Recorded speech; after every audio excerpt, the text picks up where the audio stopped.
So I guess in a way this is probably kind of a preview piece because it's not fully, or it's not functioning at all actually yet. I like to show off stuff that's running and like really running and things, but this is far from running. So this is a Fender Rhodes Chroma. The Chroma was the last piece that ARP Instruments, the same guys that did the 2600 and the Odyssey and all that, this is the last piece that ARP Instruments developed before they went bankrupt, and it was the only piece that survived ARP's bankruptcy. When Fender bought the remaining assets from ARP, they fired everybody in the company except like 3 guys in the engineering department and the intellectual property for this machine.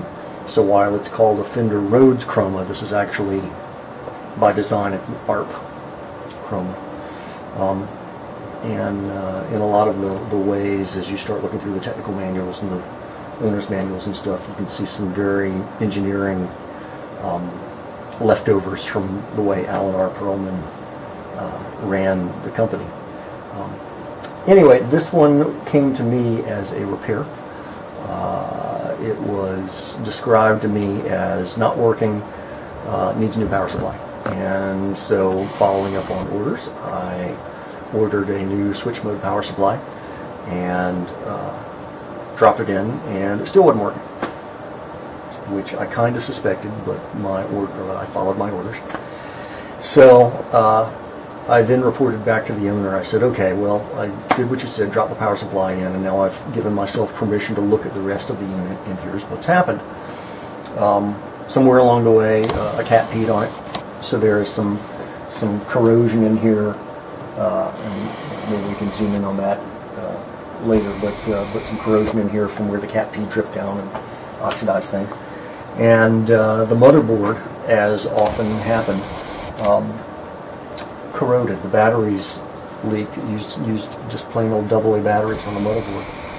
And when they start leaking, they let these gases escape that turn things.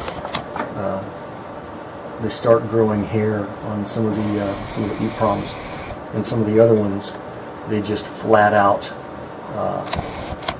eat the traces on the circuit boards. I don't know if you can even see that well, but that's just turned blue from where it's been eaten up, as opposed to this green color where it's supposed to be here. So this motherboard basically is ruined.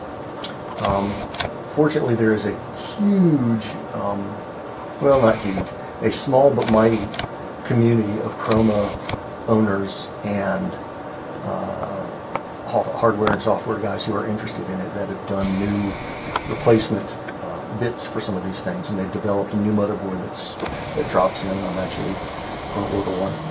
And the same community developed this power supply. Again, Pat, I don't know if you can zoom in on this thing. The original power supply is this behemoth. I don't have a way of showing you weight, but it weighs. Are we cranked up there? Yeah, let me go. Weighs, a ton. I mean, this transformer, if I dropped it on my keys, I'd break keys. If I dropped it on my toes, I would break my toes.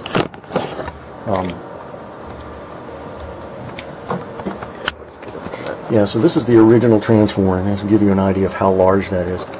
And on these units, these were prone to some serious failure. It was the major design flaw of this instrument. It's acknowledged now. So some of the, yeah, you can see the power regulators. They were originally bolted back here. So some of the designers on this mailing list have gotten together and figured out that you can use a modern switch mode power supply, such as what you find in modern computers, and build a little daughter board to go next to it to get all the appropriate voltages. So instead of having this 20-pound thing that's huge and heavy and hot, you've got this tiny little switch mode power supply here with associated support circuitry that is small, it's lightweight, it doesn't run hot, it's more stable for the unit, and is generally an upgrade in every single way. So first thing I did was install that. And then, as I say, we got into the motherboard issues, so I'm going to have to replace that out, do some other cleaning. It's a beautiful instrument. They really spared no expense as far as like wooden keys with counterweights on them. It feels unlike anything else. This is a piece of lead, actually. This is not rubber. This is lead. And so you open the thing up, and it's got this really neat counterweighting sort of thing. And in the back, you've got actual self-cleaning leaf switches that handle the velocity stuff. And while the unit originally was designed for aftertouch, they didn't ship it with aftertouch. There's a place for an aftertouch sensor. So some of these other guys have developed an aftertouch retrofit for this thing that's not only channel aftertouch like every other synth in the world, but actually polyphonic aftertouch. So you can make one note bend differently than, say, another one. They give it balanced outputs, which was nice. The voice cards in this thing are interesting. They're all they call them dual channel voice cards because there are two completely separate, distinct audio channels on these things. What makes this amazing is not only can they be treated as an 8-voice, 2 oscillator per voice sort of thing, you can treat it as a 16-voice single oscillator thing, single oscillator keyboard, and modulate and otherwise reassign the dual filters on each card in serial and parallel and in other ways. So instead of just being 1 or 2 voices on a card, it's something more than that. Another neat design feature with these is they did all of the signal demultiplexing on the individual card. So the card never gets any analog signals. It only gets digital signals, handles all of the demuxing on the card itself, and then spits back out an analog signal, which was pretty brilliant for the day. That was pretty unheard of. Another thing is the type of oscillator that is on this board. My terminology is gonna fail me. Forget the oscillator thing, but it's a different kind of oscillator than what everyone else was using.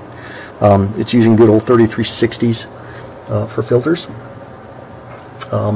Yeah, 3360. I think it's 3350s. I want to say elsewhere for oscillators, but the way that it fires them up is different. Anyway, this machine, because of the leaky batteries, and Cat P needs a lot of love. I don't know if we can get a shot along the back here of all this brown stuff is where Cat P leaked down and has crystallized, because it does that when it dries out. So we've got Cat P in the back, we've got Cat P here, we've got battery acid dropping down here, we've got more battery acid stuff that is fallen down there and is eating some of those traces and eating that resistor pack. We've gotten battery acid besides on the motherboard, which is completely ruined. It fell down all the way to this voice board, so I've either got to try to rebuild all of this or else build a new voice board from scratch. Luckily, the same community of Chroma owners has gone through, and some of the guys have reverse engineered the voice boards, and as long as you can find the parts to populate it, which I happen to have most of this stuff, you can build your own voice board. So lots of issues on this machine. I mean, even down on the motherboard for the voices here, there's some spots where we can see some battery corrosion that's fallen down there, which is just sad. There's really no need for it, but it happened a lot. So anyway, this is the project on the bench for the foreseeable future. More details as they slowly emerge, because this is really an amazing machine. There are only 1,500 of these on the planet, and fewer than that now. So. Amazing. 1,500. Yeah. Wow. At most, probably less than that. Probably less than that.